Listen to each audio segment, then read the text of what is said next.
तुझे रूप गोड तुझे नाम तुका म्हणे काही न मागे अनेक तुका म्हणे काही न मागे अनेक तुका काही न मागे आणिक तुका म्हणे काही न मागे आणिक आहे तुझे पायी सुख सर्व आहे तुझे पायी सुख सर्व आहे तुझे पायी सुख सर्व तुझे पायी सुख सर्व आहे तुझे पायी सुख सर्व गोड तुझे रूप गोड तुझे नाम गोड तुझे रूप गोड तुझे नाम तुझे रूप गोड तुझे नाम गोड तुझे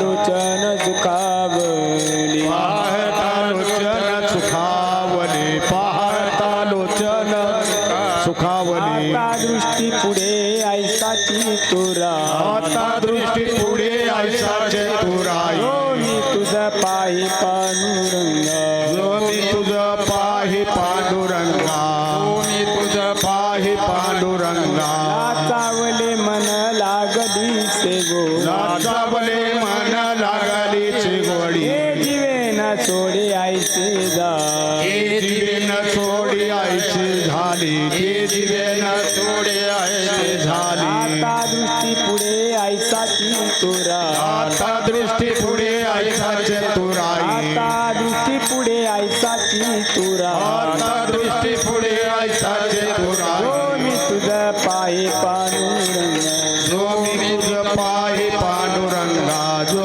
मी तुझ पाही पांडुरंगा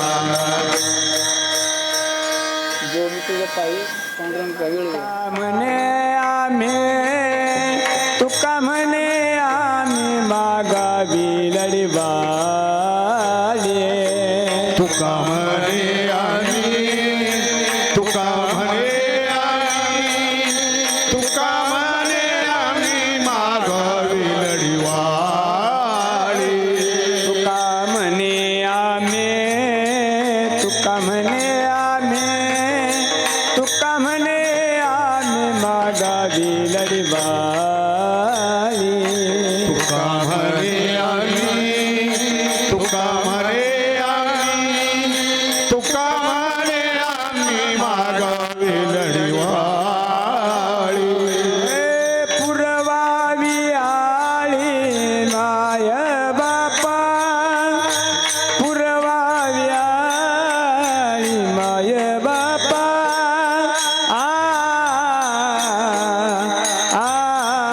आता दृष्टी पुढे आता दृष्टी पुढे आता दृष्टी पुढे ऐसाची तुराई आता दृष्टी पुढे आता दृष्टी पुढे आता दृष्टी पुढे आई जाती तुराई पुरवावी आई माय बापा पुरवावी आई माय बापा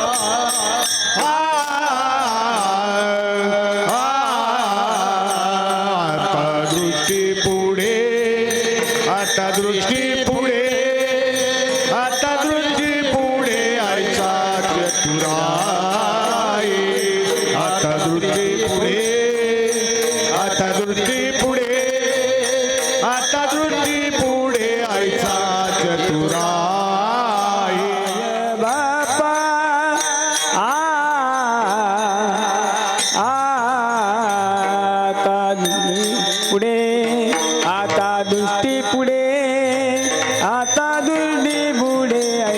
जाती दुराये आता दृष्टी पुढे आता दृष्टी पुढे आता दृष्टी पुढे आई जाती तुराये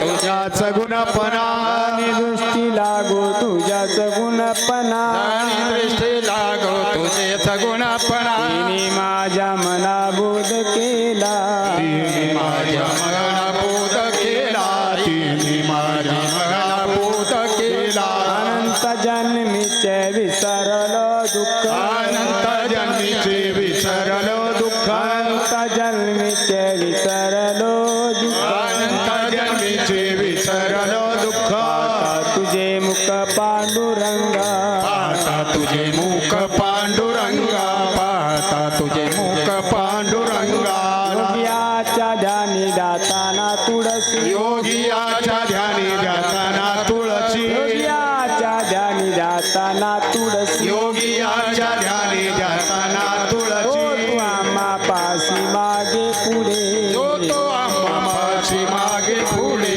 जो तो आम्हा पाठी मागे पुढे अनंत जन्मीचे विसरलो दुःख अनंत जन्मीचे विसरलो दुःख अनंत जन्मीचे विसरलो दुःख अनंत जन्मीचे विसरलो दुःख आता तुझे मुख पांडुरंगा पाहता तुझे मुख पांडुरंगा पाहता तुझे मुख पांडुरंगा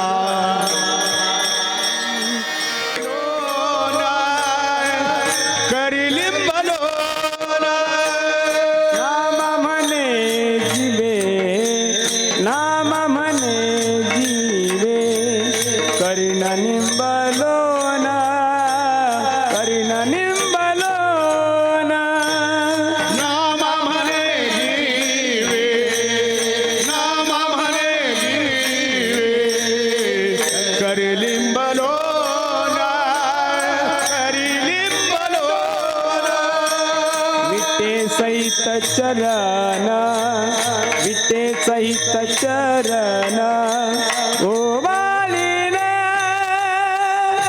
ओ वाळीने ओ वाळीने अनंत जन्मीचे अनंत जन्मीचे विसरलो दुःख विसरलो दुःख विठे सहित चरण विठे सहित चरण ओ वाळीना वाळीने ओ वाळीने अनंत जन्मीचे अनंत जन्मीचे नको ब्रह्मज्ञान स्थिती भाव नको ब्रह्मज्ञान आत्मस्थिती भाव नको ब्रह्मज्ञान आत्मस्थिती भाव विभक्त तू देव ऐसे करी मी भक्त तू देव ऐसे करे दावी रूप माझ गोपिकार मना दावी रूप माझ गोपिकार मना मी भक्त तू देव ऐसे करी मी भक्त तू देव ऐसे करी दावी रूप माझ गोपिकार माता देवीन चरणावरी माता दावी रूप माझा गोपिकार मना दावी रूप माझा गोपिकार मना देवी चरणा वरी माता देवी चरणा वरी माता दावी रूप मद गोपिकार दावी रूप मद गोपिकार ज्ञानेश्वर माऊली महाराज ज्ञानेश्वर माऊली महाराज चुरमावली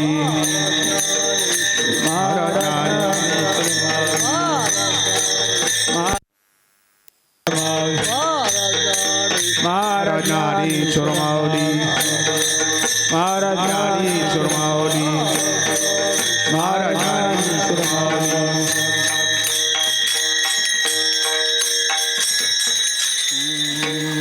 कृप पाहता लोचणी सुख झाले ओ साजणी सुख झाले ओ साजणी सुख झाले ओ साजणी रूप पाहता लोचनी सुख झाले हो साजनी सुख झाले हो साजनी सुख झाले हो साजनी पाहता लोचणी सुख झाले ओ साजणी सुख झाले ओ साजणी सुख झाले ओ साजणी रूप पाहता लोचनी सुख झाले हो साजनी सुख झाले हो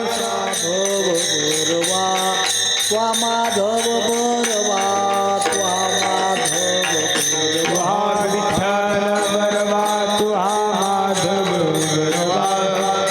माधव बरवा तुहा माधव बरवा बहुत सुकृतांची जोडी म्हणून विठ्ठली आवडी म्हणून विठ्ठली आवडी म्हणून विठ्ठली बहुता सुकृताची जोडी म्हणून विठ्ठली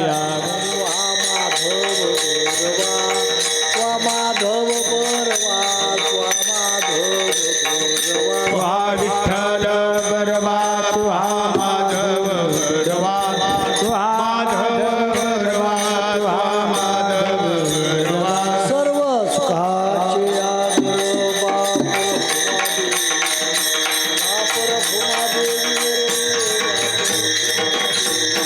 सर्व सुखाचे आगर बाप रखुमा देवीवर बाप रखुमा देवीवर बाप रखुमा देवीवर सर्व सुखाचे आगर बाप रखुमा देवीवर बाप रखुमा देवीवर बाप रखुमा देवीवर तुहा विठ्ठल बरवा तुहा माधव बरवा तुहा माधव बरवा तुहा माधव बरवा जय रामकृष्ण जय रामकृष्ण हरी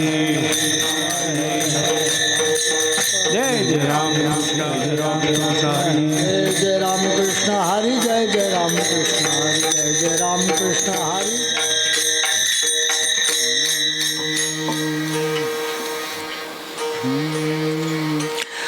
रामकृष्ण आईसी उच्चारील नामे रामकृष्ण ऐशी उच्चारील नामे रामकृष्ण आईसी उच्चारील नामे रामकृष्ण नामे उच्चारील नामे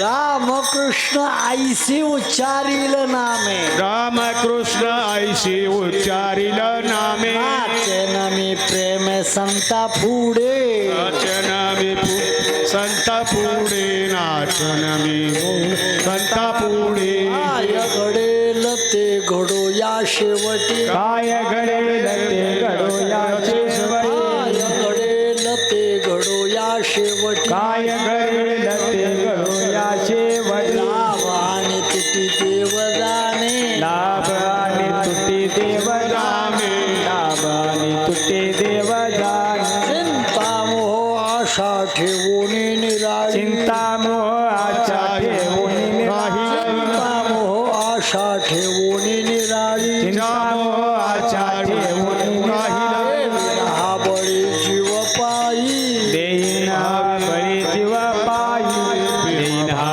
बळी जीव पायी काय घडेल ते घडो या शेवटी काय घडेल ते घडो या शेवटी घडेल ते घडो या शेवटी काय घडेल ते घडो या शेवटी नावाने तुटी देव जाणे लाभाने तुटी देव जाणे लाभाने तुटी देव जाणे का म्हणे काही उरून दिवरी तुका म्हणे काही उरोने दिवरी वाळोणी अंडीने थोरी वाळोने अंडीने थोरी वाळोने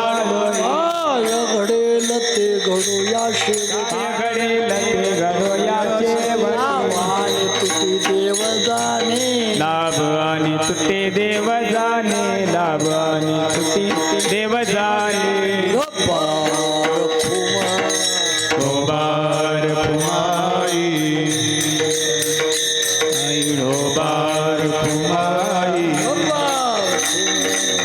ढोबार फुमाई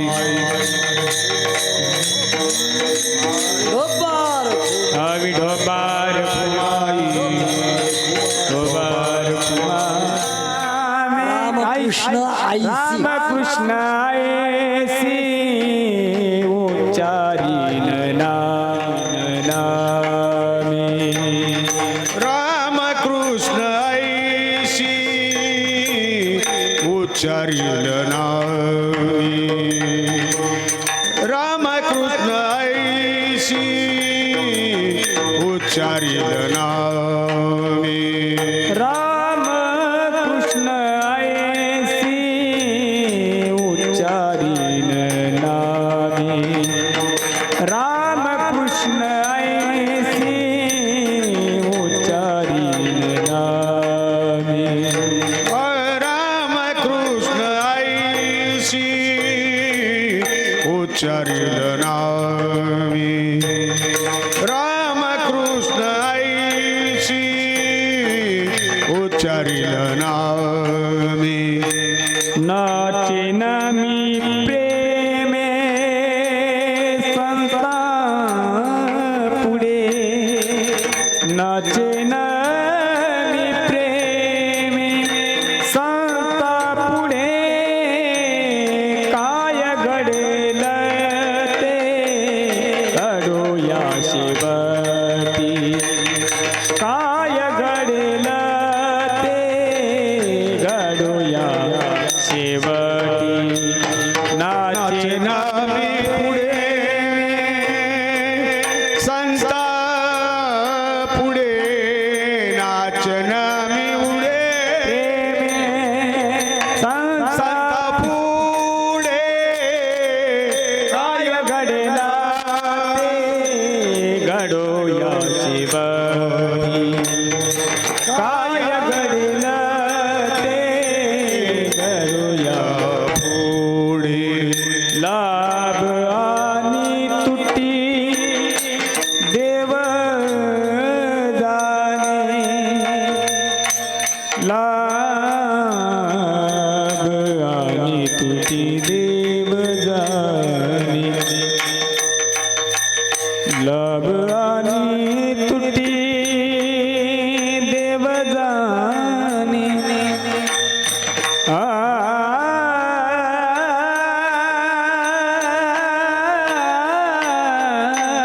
लाभ आणि तुटी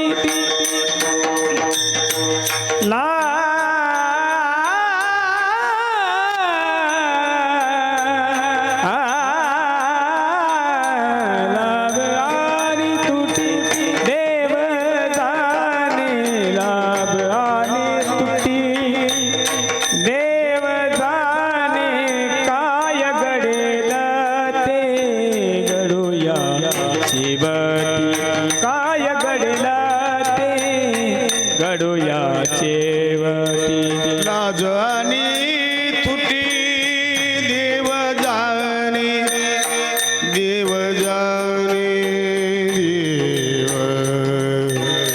देव जाणे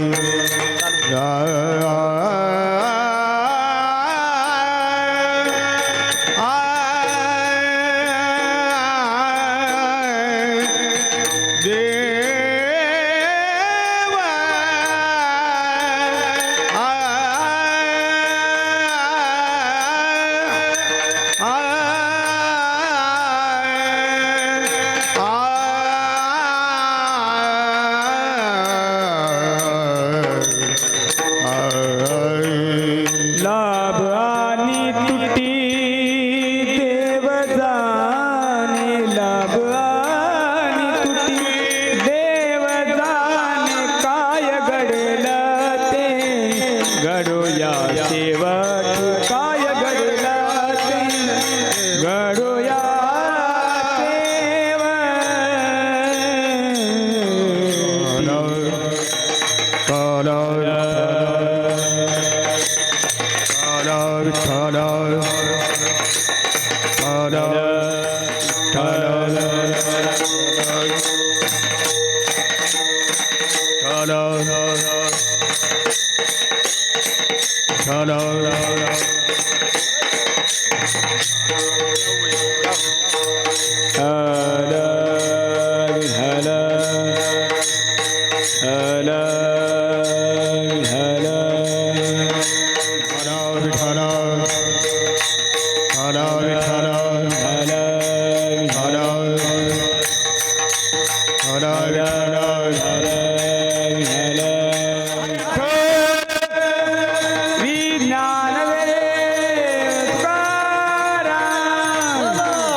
रामकृष्ण आईसी रामकृष्ण आईसी उच्चारील नामे नाचे नमी प्रेमे संता पुढे काय घडेल ते घडो या शेवटी लाभ आणि तुटी देव जाणे चिंता मोह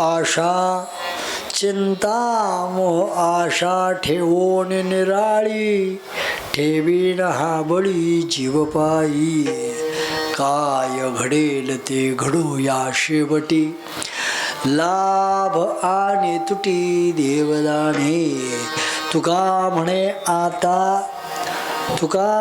आता लाभ आणि तुटी देव तुका म्हणे काही तुका म्हणे काय घडेल ते घडो या शेवटी लाभ आणि तुटी देवदानी विठ्ठल विठ्ठल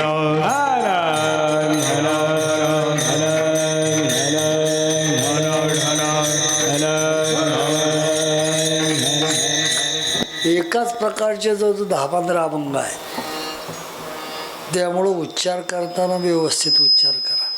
रामकृष्ण नामे दोन्ही साजी रामकृष्ण आईसी आणि सुंदरते ध्यान घेऊन मांडीवरी सुंदरते ध्यान उभे विटे भरी आणि सुंदरते ध्यान घेऊन कडेवरी एकाच प्रकारचे अभंग फार आहेत.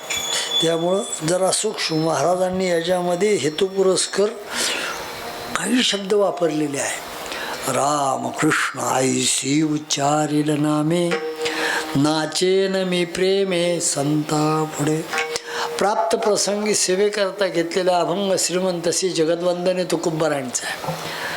अभंग गाथ्यातला आहे पण काहींचा अपरिचित आहे.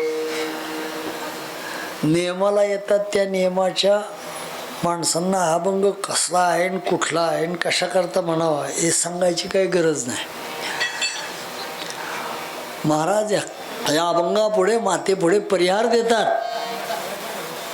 रामकृष्ण आईसी उच्चारील नामे नाचेन मी प्रेमे संता पुढे.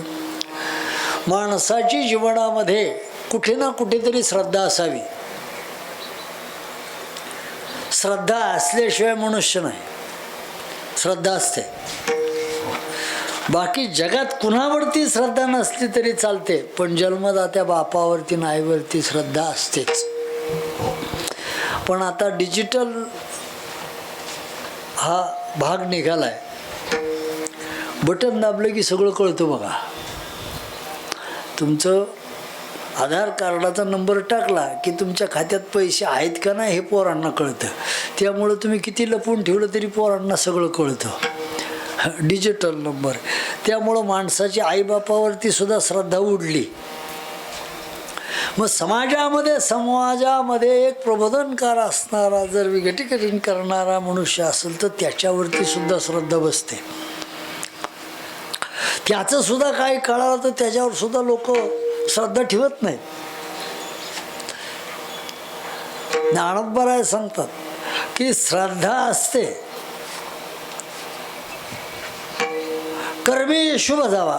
काहींची कर्मावरती श्रद्धा असते. मी करतो ते खरं, तेच माझा विश्वास आहे. ज्ञानोबा सांगतात कर्माला मनुष्य कसा आहे. ए रवी मनुष्य जात सकळ स्वभावता भजनशील. मनुष्य कसा आहे ए रवी, भजनशील आहे.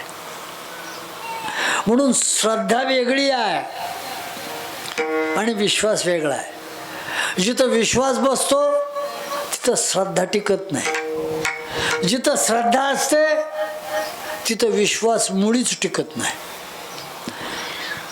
म्हटलं इथं बघा नमस्कार करा. हा नमस्कार, आमचे वडील नमस्कार करत होते, आम्ही नमस्कार करतो, पण श्रद्धेने करा.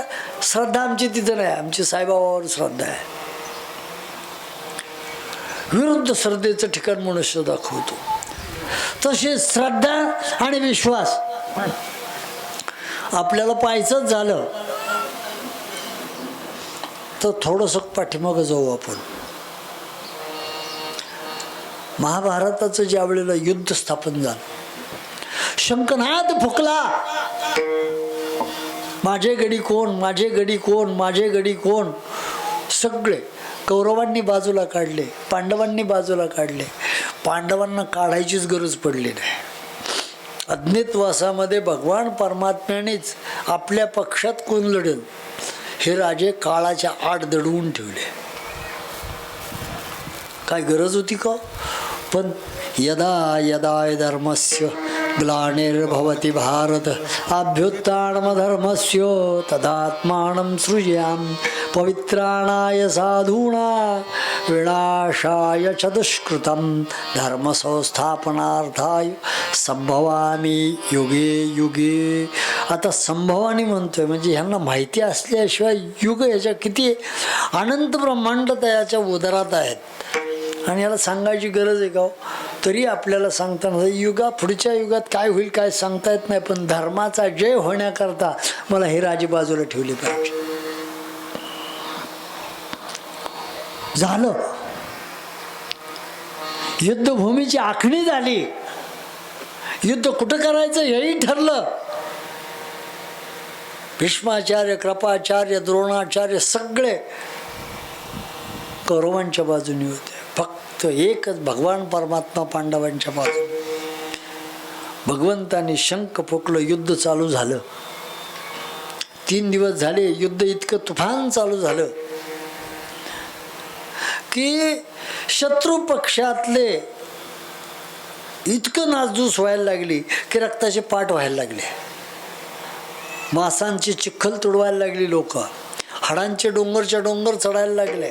दुर्योधनाला शंका वाटली, माझ्याकडं जी मंडळी आहेत ती कारखानदार आहेत.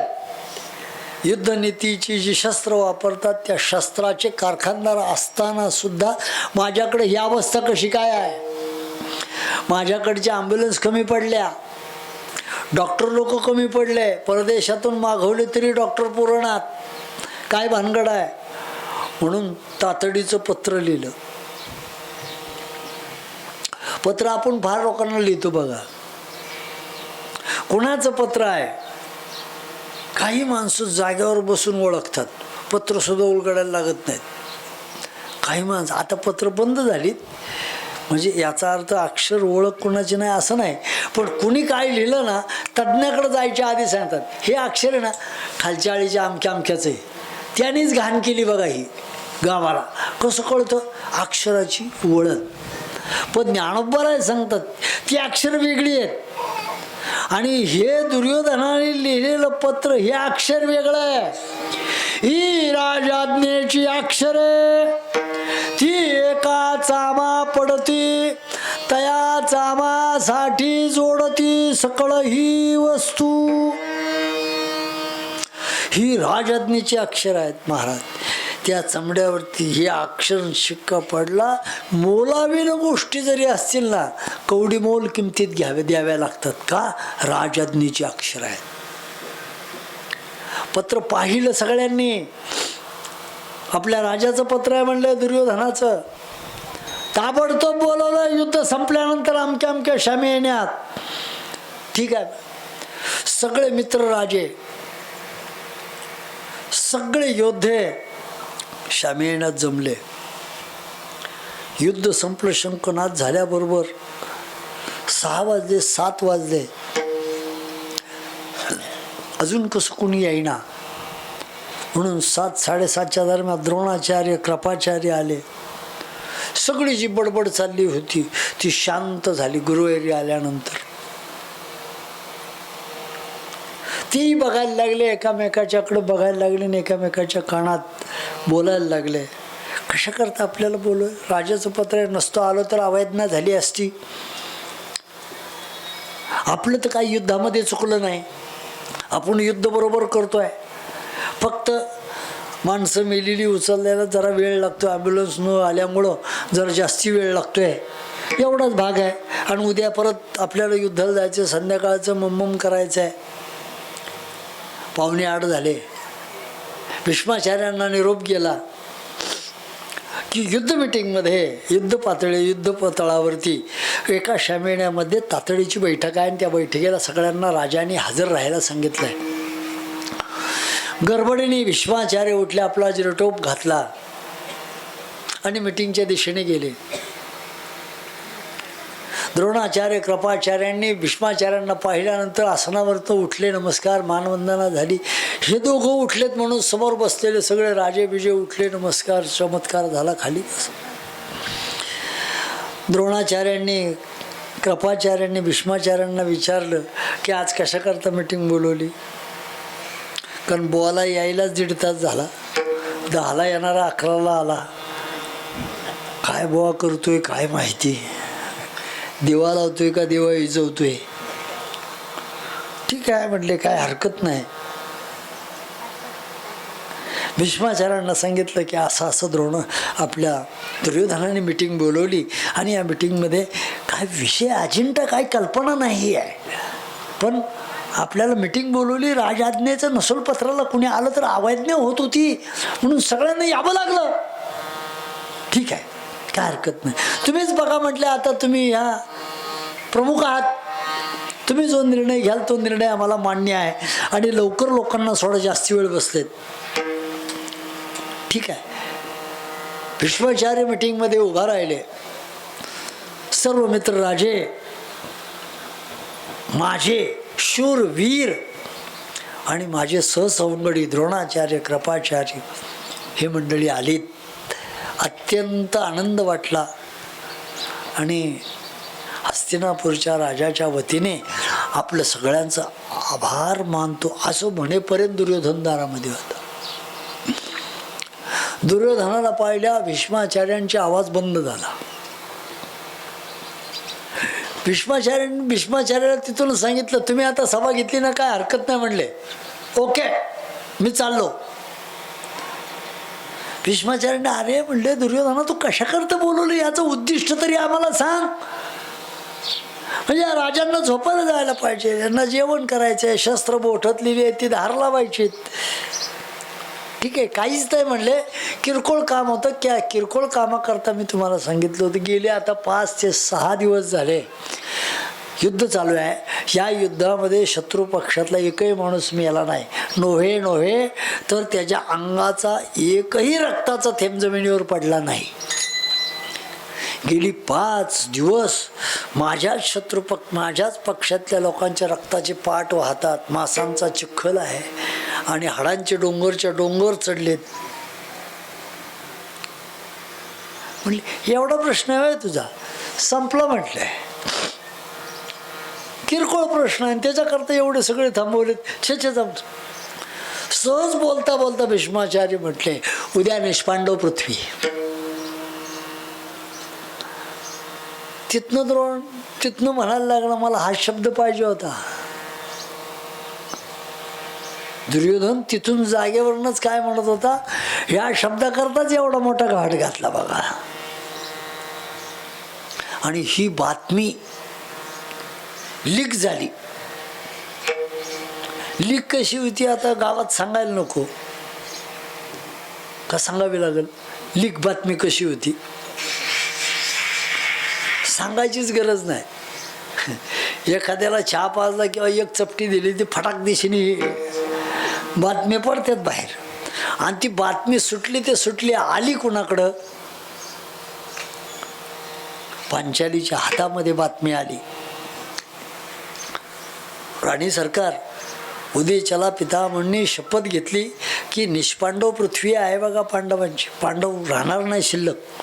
आता कुठली बाई अशी आहे हो मला सांगा, आपला नवरा अमक्या अमक्या चौकातला माणूस मारणारी बातमी कळल्यावर ती बाई नवऱ्याचा थांबवायचा प्रयत्न करेल का मारायचा प्रयत्न करेल? नवऱ्याला कसं वाचवता येईल त्याचा प्रयत्न करेल. आणि इकडे एक वेगळीच घटना चालली होती. भगवान परमात्म्याने श्यामेणे 4 मांडले होते आणि त्या 4ही श्यामेण्याच्या आतमध्ये मध्य कोशामध्ये पांडव आणि परमात्मा एकटा. दारावरती जे शिपाई होते त्या सगळ्या शिपायांना ताकीद दिली होती, तुमच्याकडनं जर कोण आत घुसलं याद राखा शिरच्छेद केला जाईल. आपला बंदोबस्त वेगळा बरं का. आपला बंदोबस्त सांगितलं तर संध्याकाळी 4 वाजतील आणि देवाचा बंदोबस्त सांगितलं तर 10 मिनिटातच होईल बघा. ज्ञानोबांनी सांगितलंय, मी नाही सांगितलं. 9वा अध्याय उघडा. ज्ञानोबांनी इतकं सुरेख सांगितलंय महाराज. पर्वती बैसकान संडावी समुद्री रेखा नोलंडावी पृथ्वी या भूते व्हावी आज्ञा माझी. म्या बोलविल्या वेदू बोले म्या चालविल्या सूर्यू चाले जगाते चाळिता. तो सगळ्यांना चालवणारा आहे, तो समाधीत बसलाय म्हटलं. त्यांनी सांगितल्याशिवाय सूर्य सुद्धा उगवत नाही, त्याने सांगितल्याशिवाय झाडाचं पान सुद्धा हलत नाही, त्याने सांगितल्याशिवाय वेद सुद्धा ओरडत नाही, त्याने सांगितल्याशिवाय समुद्र सुद्धा रेषेच्या बाहेर जात नाही. किती आज्ञा आहे त्याची.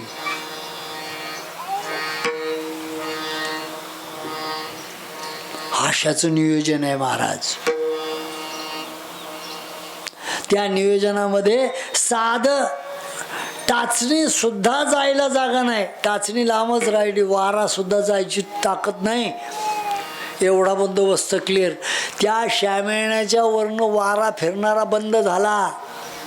जर याची बातमी आपल्या वाऱ्यासारखी जर कुणाकडे गेली आपलं काही खरं नाही. म्हणून वारा सुद्धा धस्स होता. पांचालीच्या हातात पडल्यानंतर पांचाली नवऱ्याला ही बातमी सांगावी म्हणून धावत निघाली. आता दारातले शिपाई होते, त्यांचं दोन्हीकडनं मरण. हिला सोडावं तर देव आपल्याला मुंडके धड मुंडकं वेगळं करतंय म्हणून सांगितलंय. न सोडावं, हिचे 5 नवरे आहेत आतमध्ये राक्षस, एका एकाच्या फटक्यातच आपण जाऊ.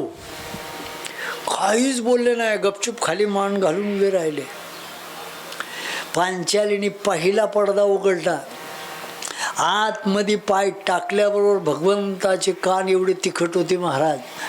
पांचालीच्या पायातल्या घुंगराचा आवाज आला. दुसऱ्या पडद्याला हात घालेपर्यंत देव तिच्यापाशी आले.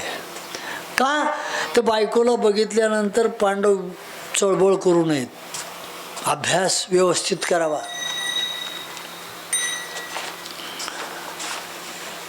आले आणि पांचालीच्या खांद्यावर हात टाकला आणि श्यामेण्यातनं बाहेर काढलं.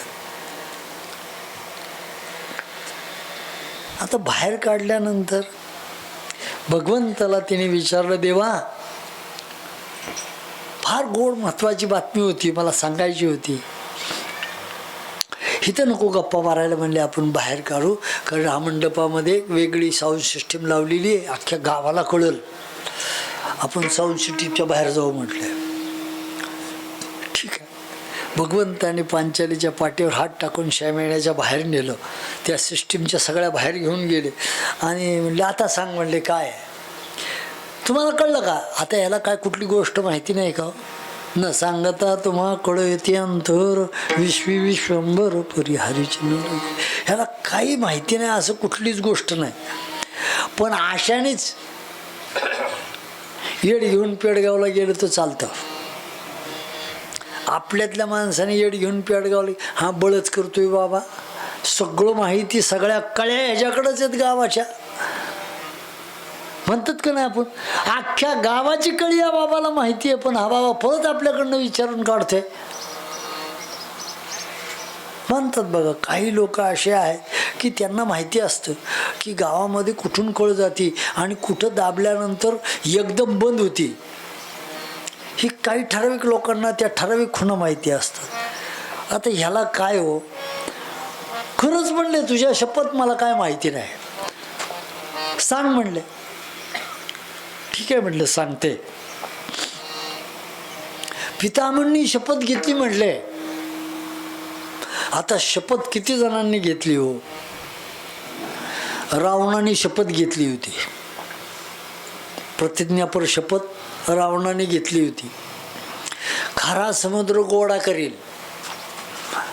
माझ्या तर 60 वर्षात मला खारा समुद्र गोडा झालेला दिसला नाही. तुमच्या कोणाचं झाला असेल तर मला सांगा हळूच. रावणानेच शपथ घेतली होती पृथ्वीवरनं स्वर्गाला शिडी लावेल. मी तर 60 वर्षात बघितली नाही. तुम्ही कुणी बघितली असेल तर मला सांगा. रावणानेच शपथ घेतली होती सोन्याला सुगंध देईल. न सुगंध देता 2.25 लाखावर आहे. मग विचार करा सुगंध दिल्यावर किती चोरांना सोपं झालं. भगवंताने दस्तूर खुद्द शपथ घेतली होती. मी युद्धाच्या 4 गोष्टी सांगेल, शास्त्राला हात लावणार नाही. ती सुद्धा भीष्माचार्यांनी तोडायला लावली, शस्त्र हातात धरायला लावलं.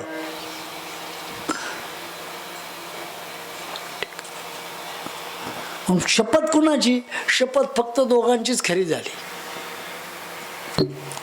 पहिली शपथ कुणाची झाली खरी? भीष्मपण केला खरा, पण केला खरा, भीष्मपण केला खरा, भीष्मपण केला खरा.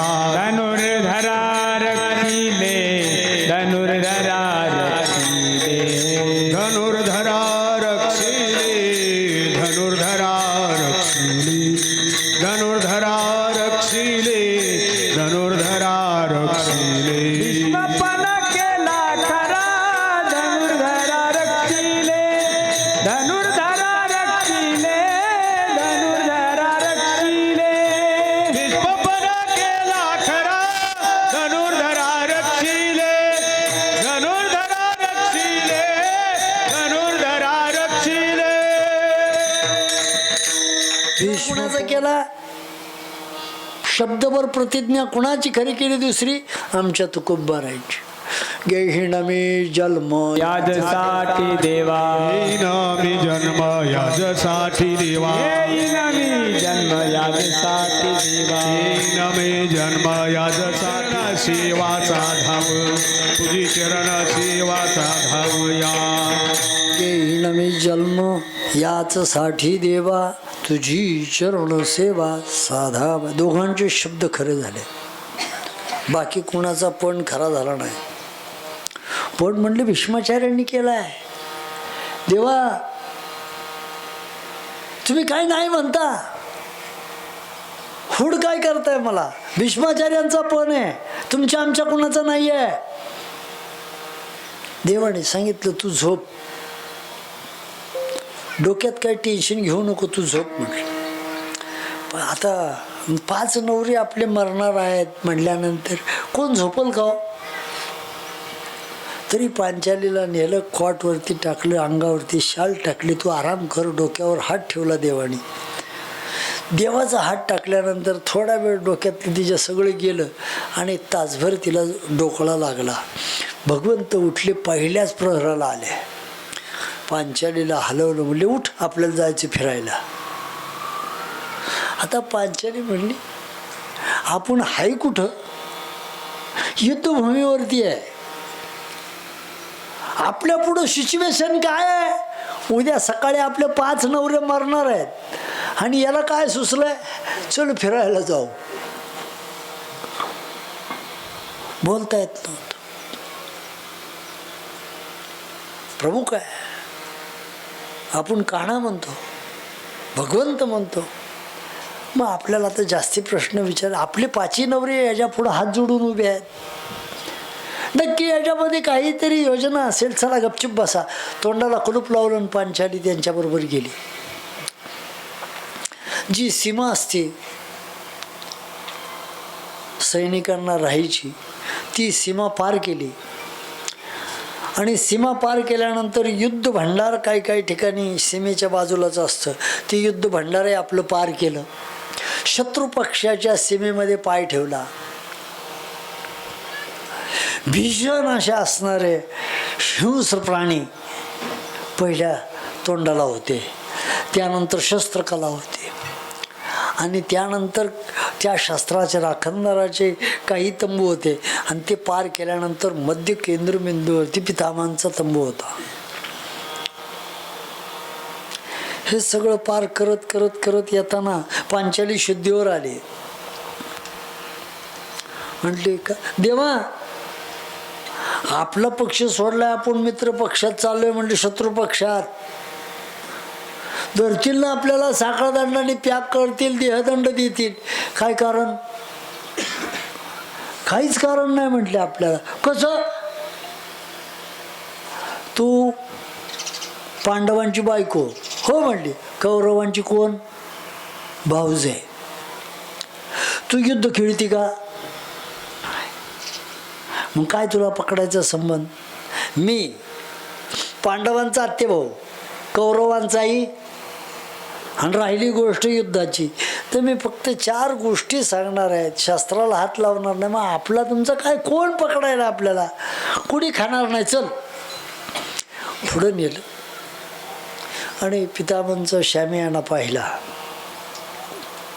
भगवंताने हळूच पांचालीच्या कानात सांगितलं, तो समोरचा शामियाना दिसतोय पितामहांचा. हो म्हटली. का आहे, त्यांचाच आहे, आता ते ध्यान मुद्रेत आहेत. हो म्हटले. त्यांच्या चरणावर जाऊन डोकं टेकवायचं. आशीर्वाद दिल्याशिवाय डोकं बाजूला काढायचं. सेवके सांगितले काम.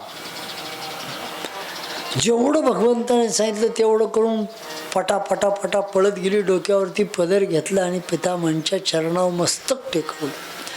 पितामहांची ध्यान धारणा सुटायचाच वेळ होती, पण मस्तक टेकवल्यानंतर डोक्यावरचा पदर खाली पायाला लागला.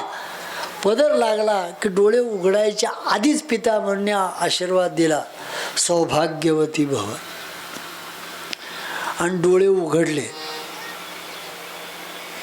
बघा, काही राजकारणातली किंवा कुठल्या समाजकारणातली माणसं असती आणि ज्या नको त्या माणसाला जर काय दिलं तर ते बाकी काही 4 माणसात बोलत नाही, स्वतःची जीभ दातात चावतात.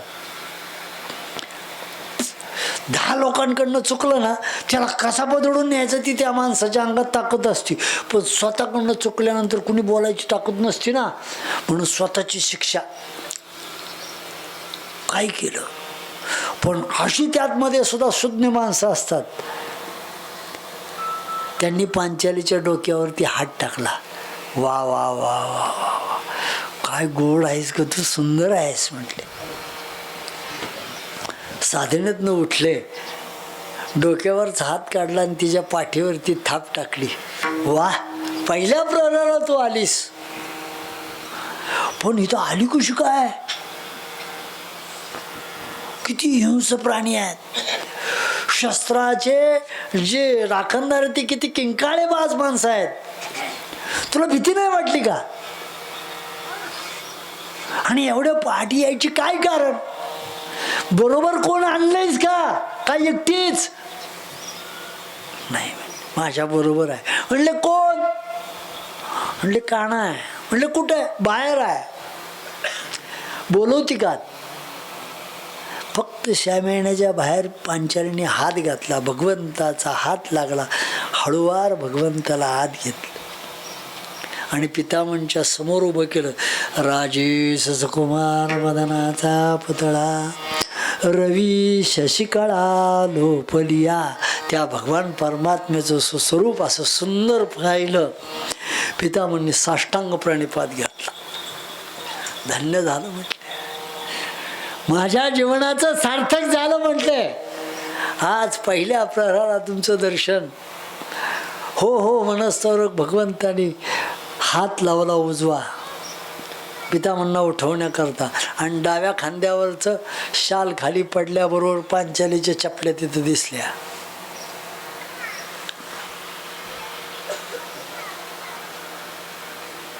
पितामह ओरडायला लागले, अरे अरे अरे अरे अरे अरे काय करशील तू माझ्या पांडवांकरता? काहीच कल्पना नाही. हो म्हटले, मी काय करील याची कल्पना नाही म्हणले, पण तुम्ही काय ताट वाढून ठेवले ते बघा. पितामह म्हणले, सगळ्या चाव्या तर तुझ्याकडं आहेत, विचारायची काय कारण आहे? पण सध्या सगळ्या चाव्याचा अधिकार भगवंत म्हणले तुमच्याकडे दिलाय. अरे बाबा, मला नाही ना शस्त्र उचलायचं, तुम्ही सांगितलंय. मग त्यातली मास्टर चावी आहे कोणची तुम्ही सांगा. हो म्हणले तुम्हीच. मग पितामहांनी सांगितलं की मी निशस्त्रावरती शस्त्र चालवणार नाही, जखमी योद्ध्याबरोबर मी युद्ध करणार नाही आणि स्त्रीवरती मी शस्त्र उचलणार नाही. भगवंत म्हणले, बस आम्हाला तेवढंच पाहिजे होतं. मार्ग तुझ्याकडनं पाहिजे होता, आम्ही शोधला असता तर तो आम्हाला रडीडाव म्हणला असता. मग पांडवांकडे एक स्त्री होती शिखंडी, पण घेतल्याबरोबर दुसऱ्या दिवशी रथाची रचना बदलून टाकली. रोज भगवंत अर्जुनाला आपल्या पाया मांडी गुडघ्यावरती पाय देऊन रथावर चढायला लावायचे. सकाळी सकाळी खेळ सगळा बदलला. भगवंत पहिले रथावर चढले, घोडे धरले, शिखंडीला सांगितलं, हात दिला आणि शिखंडीला वरती घेतलं. अर्जुन पाठीमागून आले, म्हणले देवा जाऊन बसा मागच्या डब्यात. अर्जुनाला विषय वाटला, रोज हे उलटी गंगा कशी काय? रोज आपण असं असं चढत होतो, हा शिखंडीला माझ्या जागेवर घेतले आणि मला फार ढूस टाकले, काय भानगड आहे? बघा म्हणले तुमचं. आणि ठरल्याप्रमाणे तिकडनं वेगाने भीष्माचार्य बाणाचा वर्षाव करत आले आणि भगवंताने सांगितलं, आता ह्याला आवरलं पाहिजे म्हाताऱ्याला, आहे तर हा म्हातारा सगळी आपली लावेल ओळई दावणीला. म्हणून रथ अर्जुनाचा भीष्माचार्यांकडे वळल्याबरोबर जसा शिखंडीने बाण बाण संधान बांधलं तसं बघितलं कोण आहे. पितामहांनी आपलं शस्त्र खाली ठेवलं आणि खाली वाकले आणि अर्जुनाला सांगितलं, अर्जुना प्रत्यंजा जोडा, आणि मग शरपंजरी पाडलं. आता आपल्याला पाहिजे तेवढंच काढून घेतलंय. आणखीन काय तुम्हाला याच्यातलं आणखीन पाहिजे असेल तर भागवतातल्या 11व्या स्कंदामध्ये उत्तर भागामध्ये त्याचा पुढचं विवरण आहे. आपल्याला पाहिजे तेवढंच काढून घेतलं बरं का, चालता चालता. आहे तर तुम्ही म्हणाल बुवानी मध्येच काहीतरी वेगळंच सांगितलं. आपलं जे मरण आहे ते कुणाला सांगितलं? पांडवांना सांगितलं. विश्वासाने आपलं मरण भीष्माचार्याने कुणाला सांगितलं? पांडवांना सांगितलं. श्रद्धा कुणावरती होती? कौरवांवरती होती. मरण पांडवांच्या हातात दिलं म्हणून शरपंजरी पडले. तीच श्रद्धा आणि तोच विश्वास धरला. 100 अश्वमेध यज्ञ केले, इंद्रप्रणाची प्राप्ती होते. कुठपर्यंत? पुण्य आहे तोपर्यंत. ज्ञानोबाराय सांगतात बघ, पुण्याची पावटी सरे, सभे चिंद्रपणाची उटी उतरे, येऊ लागती माघारी मृत्यू लोका. पुण्य आहे तोपर्यंतच इंद्रपणाची प्राप्ती आहे, तिथून पुढं नाही. दुसरी गोष्ट, श्रद्धा आणि विश्वास. मार्कंडेय ऋषी सचीच्या पोटी जन्माला आले. मार्कंडे जन्माला येण्याकरता सचिनी 60,000 वर्ष तपश्चर्या केली. आपण एक दिवस एक तास एका जागेवर नीट बसत नाही. खाली वरण वरली खाली, खाली वरण वरली खाली होती. 60,000 वर्ष कशा करता? तर माझ्या कपाळावरचा डाग पुसला जायला पाहिजे, निपुत्रिक, याच्याकरता तपश्चर्या केली. आणि मार्कंडे राहिले. मार्कंडे प्रसूत झाले. आईच्या उदरातनं बाहेर पडल्याबरोबर आकाशवाणी झाली, तुझं पोरग 14 वर्षाचंच आहे, 14 वर्षच तुला सुख आहे ना, तर 14 वर्षानंतर मरणार. ठीक आहे. सची म्हणली 14 तर 14, निपुत्रिकाचा डाग तर माझा मेला. 10 वर्ष मार्कंडेला असं सुखावलं. मार्कंडे वयाच्या दुसऱ्या वर्षी, मार्कंडे वयाच्या दुसऱ्या वर्षी आपल्या शाळेमध्ये टाकलं. त्या शाळेमध्ये ग्रॅज्युएशन पूर्ण झालं वयाच्या दुसऱ्या वर्षी. आता काय करायचं? आता कुठल्या शाळेत टाकायचं? सगळे कॉलेज बिलेज सगळे पालथी उतारी करून टाकले मार्कंडेने. वडिलांनी विचार केला आपला मुलगा आता भिक्षुकी करायला पाहिजे, म्हणून ब्राह्मण शाळेत टाकव. वयाच्या 3ऱ्या वर्षापर्यंत सगळी याज्ञिकी ग्रहण करून टाकली. बुद्धीची प्रकल्पता फार मोठी होती. झालं म्हटले. सगळे ब्राह्मण मंडळी आले. ते म्हणले एकही असं कुठलंच कर्म ठेवलं नाही मार्कंडेयानं शिकवलं नाही. सगळी कर्म करायला लागलेत. म्हणले आता काय राहिलं? काय नाही म्हणले, वेद शास्त्र राहिले. वयाच्या 4थ्या वर्षी वेद शास्त्र पुराण करायला गेले. वयाच्या 5व्या वर्षी दशग्रंथी झाले. जगामध्ये मार्कंडेसारखा हुशार माणूस कोणी नव्हता. मार्कंडे ह्या गावात यायचं म्हणलं की आसपासच्या जवळजवळ 5-50 गावचे वेदो नारायण ब्राह्मण यायचे आपले वेद घेऊन. मार्कंडेंना उच्च स्थानावरती बसवायचे. मार्कंडेंनी वेद म्हणायचा आणि ह्या वेदातलं अक्षर जरी चुकलं तरी त्या ब्राह्मणाने दुरुस्त करून घ्यायचं. एवढा अधिकार संपन्न. 6 वर्ष आई म्हटली आता काय झालं पाहिजे, माझं पोरग कसं जगामध्ये प्रसिद्ध आहे. एका पोराची अपेक्षा असते आई बापाकडनं, माझ्या पोराने ही परीक्षा पास करावी, 2 नोकरी येतील, कमान महाराष्ट्राचं मुख्यमंत्री तरी व्हावं, अख्खा महाराष्ट्र ताब्यात माझ्या पोराच्या राहील. मार्कंडे महाराज झोपडीत राहणारा. केवढा मोठा अधिकार आईने डोळ्याने पाहिला. राजे आशिया खंडातले चक्रवीर सम्राट असणारे माझं पोरग जर खाटावर झोपलं असेल तर अंगणाच्या खालच्या बाजूला तो चक्रवीर राजा हात जोडून उभा राहायचा. आई साहेब महाराज उठले असतील तर नमस्कार माझा सांगा. कुणाला? चक्रवीर सम्राट. त्याच्याकडे जाण्याकरता कितीतरी प्रकारची उल्लंघन पार करून जावं लागतं, सुरक्षा दल. आणि तो राजा त्यांच्या आईला म्हणतोय मार्कंडे उठले की माझं नाव सांगा, मी पहिल्यांदा आलोय. आईने विचार केला, पडदीची आळ झाली, माझ्या पोराकडे एवढं काय काय कळलंच. म्हणले का एवढे मोठे मोठे राजे आहेत, हत्ती घोडे अमरावत ऐरावत सगळे घेऊन आलेत सोन्याचे. माझ्या पोराचे पाय धुण्याकरता गंगाळ आहे ती सोन्याची चांदीची आहेत. काय एवढं माझ्या पोराकडे आहे. पोरगा उठला आणि नुसतं बाहेर बघितलं तर सगळे राजे जमिनीवरती साष्टांग प्रणिपात घालले. एवढं शब्द ब्रह्मामध्ये ताकद होती. आणि त्या मार्कंड्यांचं वय 12च्या दरम्यान गेलं. आई कुटकुट कुटकुट रडायला लागली.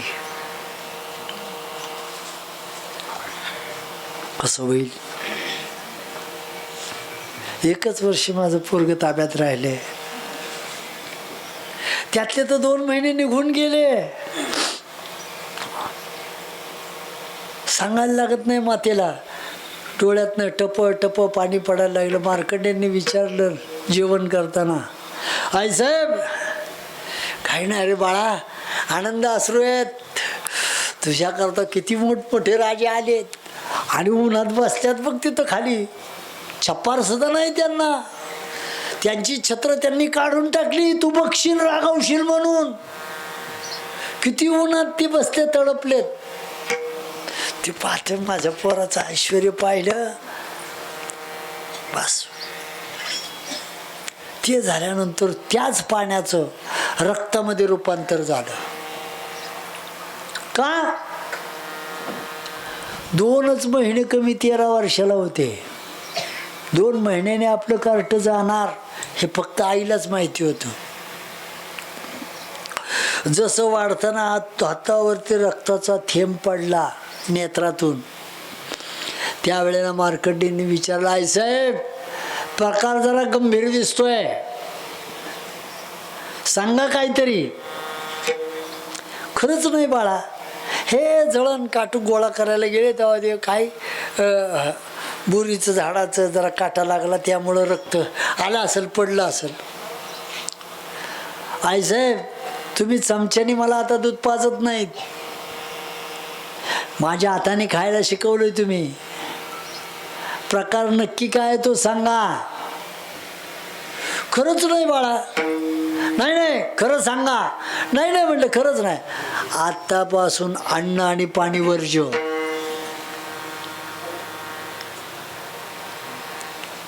आई साहेब अरे बाळा खरंच तू जेवण करतो असं कर. काय काय आई साहेब आत्ता अन्न आणि पाणीच वर्ज्य होतं.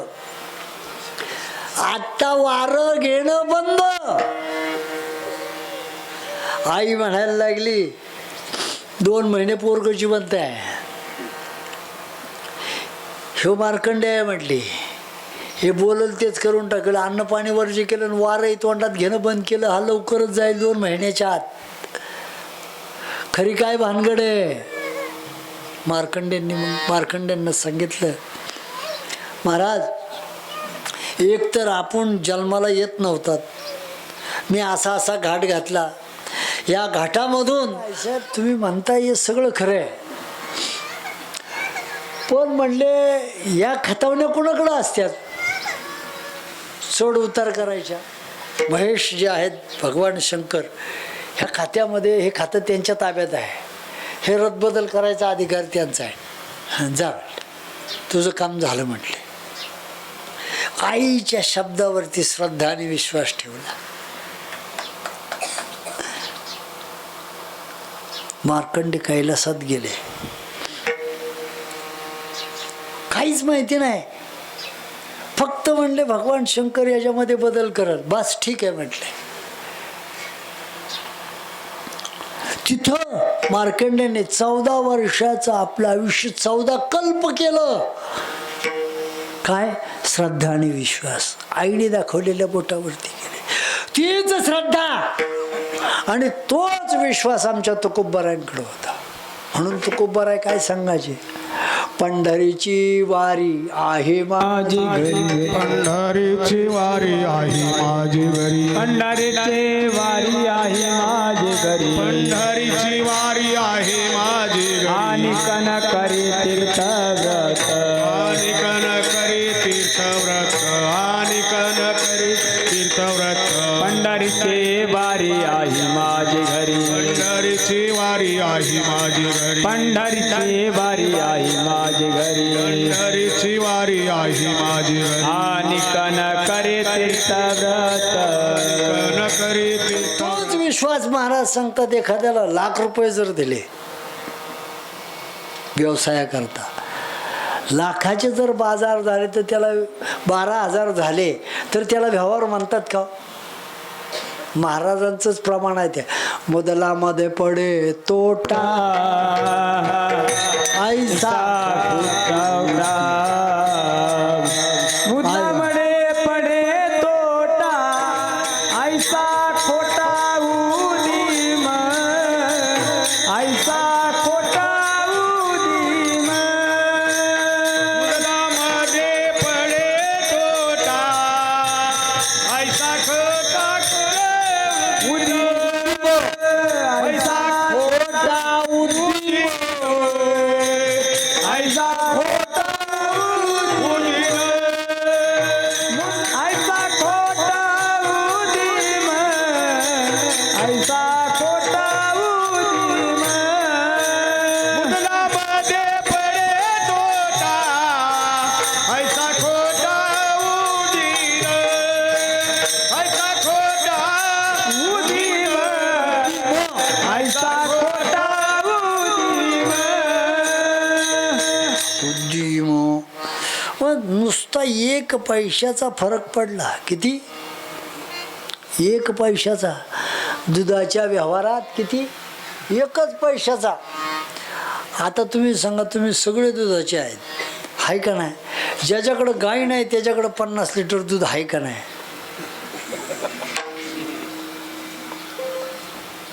किती दुधात घोटाळे आहेत. आपल्याला राजकारणाकडे जायचं नाही, विषय सोडून द्या, आपण उद्यमाकडे आलो. तसा दुधाचा सगळा व्यवहार नाथ महाराजांच्या ताब्यात होता. जनार्दन महाराजांच्या गडावरचा सगळा व्यवहार त्यांच्या ताब्यात होता.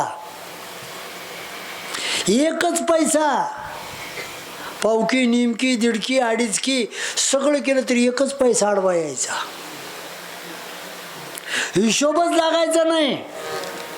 आता किती ₹1,00,000 गेले तरी हिशोब लागतो का? डबल टायली हांडली की झालं, संपलं. मागील गेले त्या अवघीची वा. पण नाथ महाराज होते म्हणले, ह्याच्यातला 1 पैसा खाल्ला गुरु आपल्याकडे चांगलं बघणार नाही. म्हणून गुरु पहिल्या प्रहराला उठले 2:30 वाजता. बघितलं सगळ्या झोपड्यातले दिवे बंद आहेत. नाथांच्या झोपडीत दिवा चालू होता. टायली चालली होती. फक्त नजर टाकली आणि पै सापडली. टाळी वाजवली, सापडली. बाहेरून आवाज आला, नाथा अरे काय सापडली रे? बाहेर आले. गुरु पाहिले, चरणावरती मस्तक टेकवलं, नजर खाली गेली. काही नाही म्हटले. दुधाच्या व्यवहारामध्ये ₹1 कमतरता आली होती. ती आता हिशोब केला, लागली, मी मोकळा झालो म्हटलं. असं मग तुकोबारायांनी काय काय दिले भगवंताला?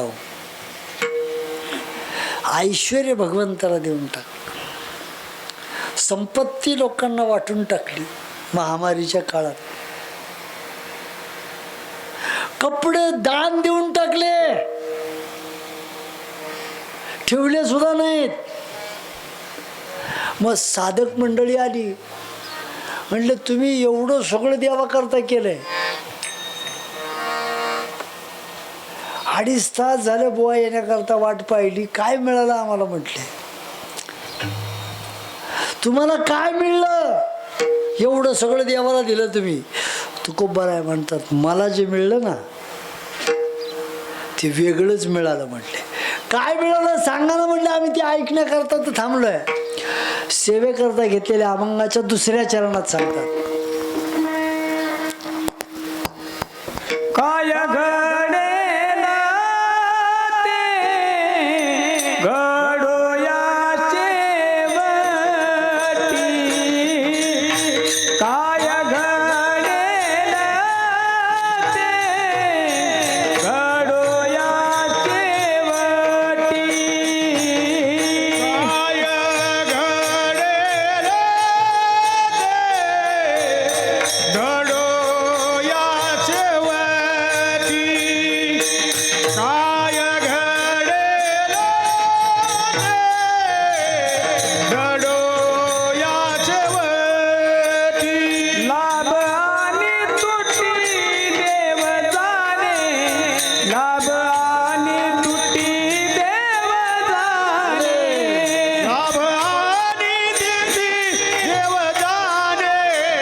खुमाई बार खुमाई बार खुमाई बार खुमाई बार खुमाई बार खुमाई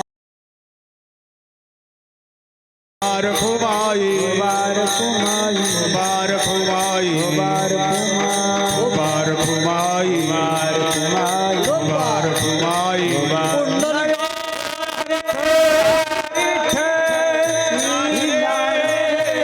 बार खुमाई बार खुमाई बार खुमाई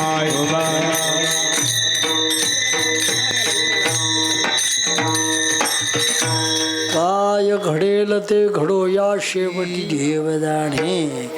महाराजांनी सांगितलं आम्ही जे सगळं कमवलं, इस्टेट केली, अमकं केलं तमकं केलं, हे सगळं त्याला समर्पित करून टाकलं. कारण संत महात्मे असतात ना ते भगवंतासारखे. गीतेमध्ये भगवंताने कायेन वाचा मनसेंद्र बुद्ध्या बुद्ध्यात्मना भास कृत्या नारायणाय समर्प. सगळं आहे ते सगळं समर्पण भगवंताला करतात. तेथे देवा समर्पी. मग साधक म्हणायला लागले महाराज तुम्ही असं देव प्राप्त करण्याकरता काय काय देवाला वाहिलं किंवा काय काय सोडलं आम्हाला तरी कळू द्या ना, आम्ही सुद्धा सोडू म्हणले. तुकोबारा म्हणले मी काय काय सोडलं सांगू का म्हणले. तिसऱ्या चरणात सांगतात बघा. चिंता मोहाच्या ठेवणी निराळी चिंता मोहाच्या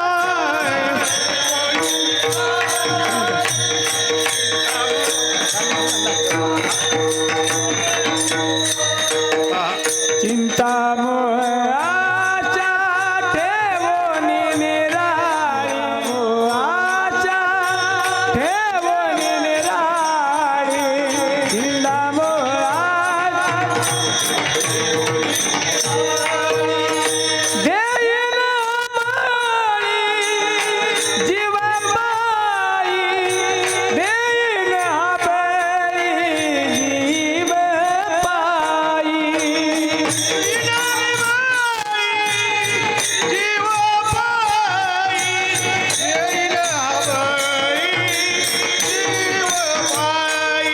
काय घडेल ते घडोयाचे वटी काय घडेल ते घडोयाचे वटी काय घडेल ते घडोयाचे वटी काय घडेल ते घडोयाचे वटी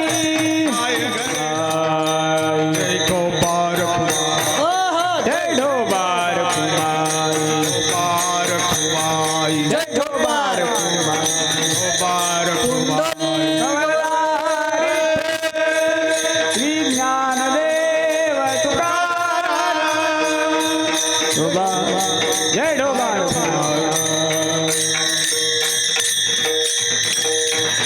तुकोबारांनी यादी दिली. चिंता मोह आशा त्रासना जन्म आणि मृत्यू सगळं आम्ही देवाला वाहिलं. साधक म्हणायला लागले असं कसं होतं म्हणे. हातात काय ते देवाला व्हायचं ना म्हटले. जे तुमच्या हातातच काय नाही ते का चिंता तुमच्या जवळ आहे का. सुभाषितकारांनी फार चिंतेवरती गोड विवेचन केले. चिता चिंता समख्यात जीवन दहते चिता निर्जीवन दहते चिता. आता ह्याच्यावर बोलायचं म्हणलं तर 2 तास जातील बघा. चिंता जिवंत माणसाला जाळते आणि चित्ता मेल्यानंतर माणसाला एकच कार्य आहे पण बिंदू मात्रेन एकच बिंदू आहे. विशेष की बिंदू काढला तर जाळते, बिंदू ठेवला तरी जाळते. मग अशी जर चिंता आपल्यातनं गेली कशावरती आपलं राहील का. आमचे श्री गुरु दादा आम्हाला फार गोड सांगायचे. चिंता कशी माणसं पळवतात बाबा आणि चिंता माणसाच्या जीवनातून कशी पळते. आता श्री गुरु दादांचे शब्द आहेत मला सांगायला जरा थोडंसं कमी पडेल. मी कशी पळती चिंता म्हणतात.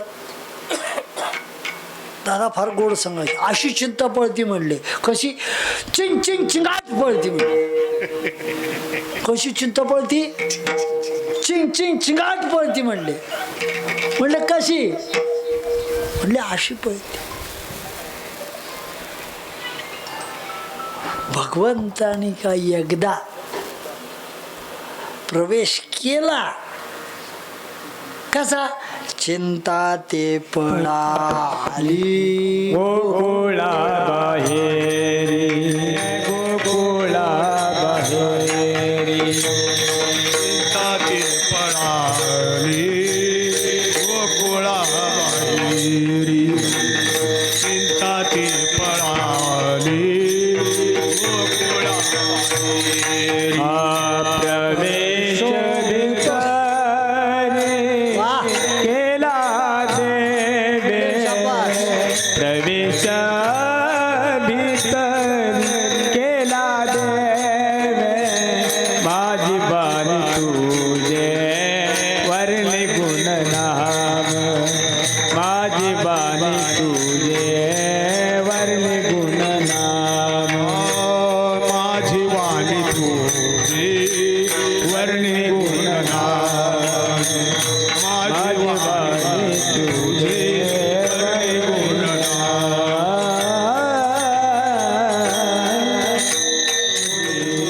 महाराज ज्ञानोबा महाराज ज्ञानोबा माऊली, ज्ञानोबा माऊली, ज्ञानोबा माऊली. ज्ञानोबा ज्ञानोबा ज्ञानोबा बोले बोले. माऊली तारा, ज्ञानोबा माऊली तारा, ज्ञानोबा विज्ञान देव तुकाराम.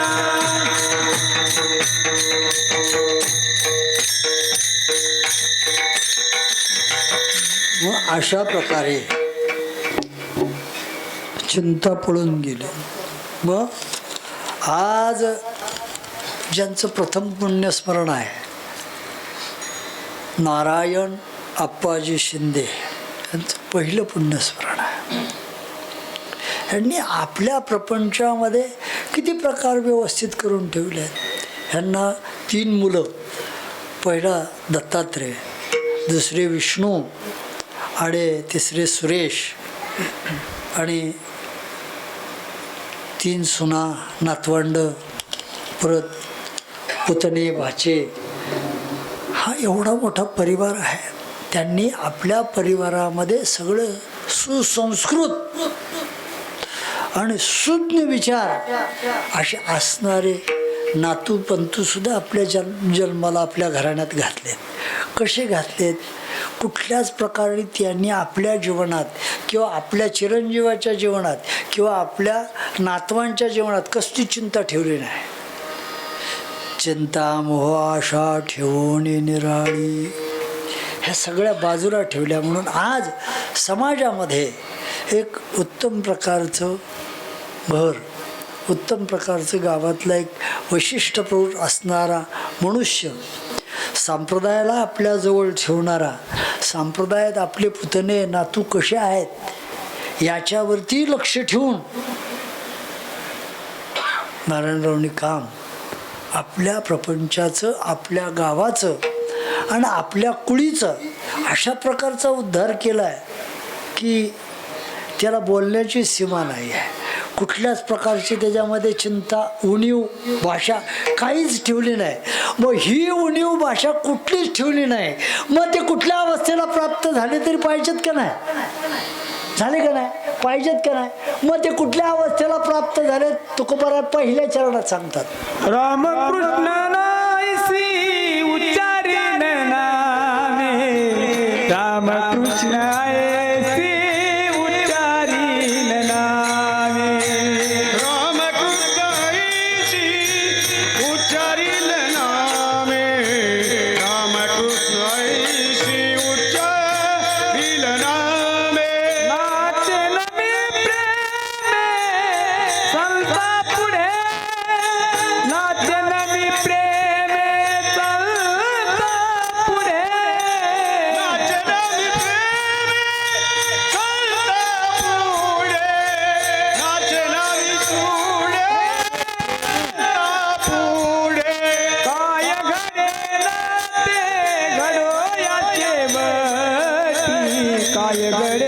ते घडो या शेवटी काय घडेल ते घडो या शेवटी काय घडेल ते घडो या शेवटी काय घडेल घडो या शेवटी काय घडेल ते घडो या शेवटी काय घडेल ते घडो या शेवटी काय घडेल ते घडो या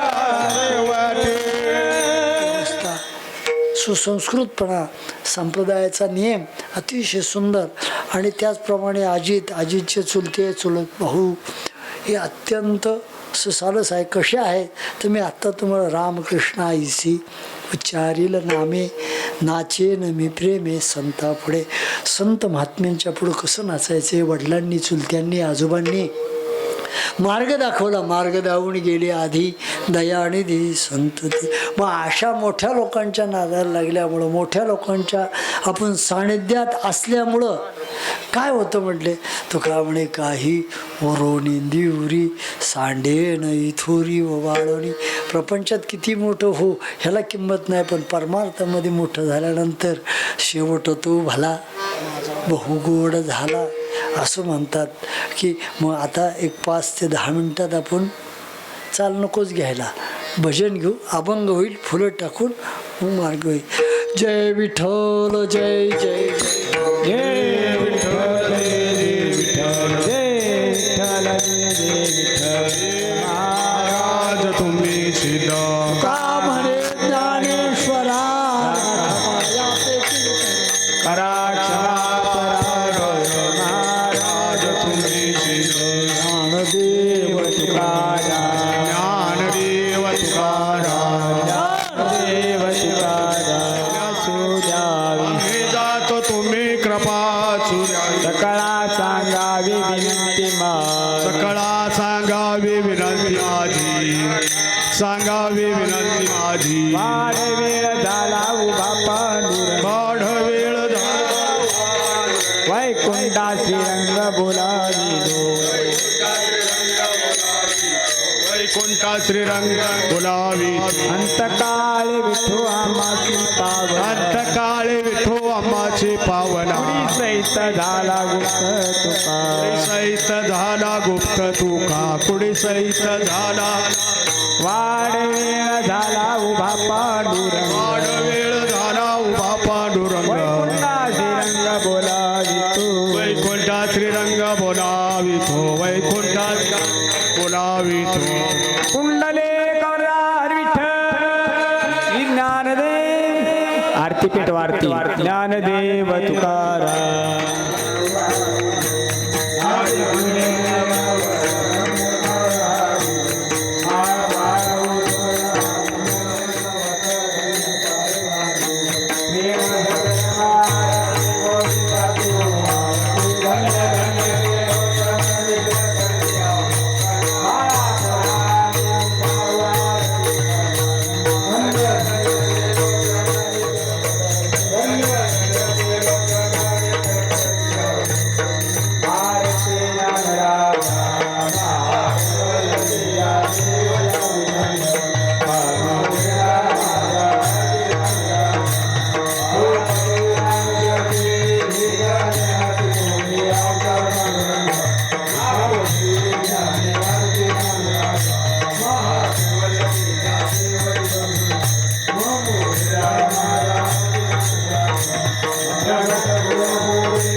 Swami Sadhu Rama Sundara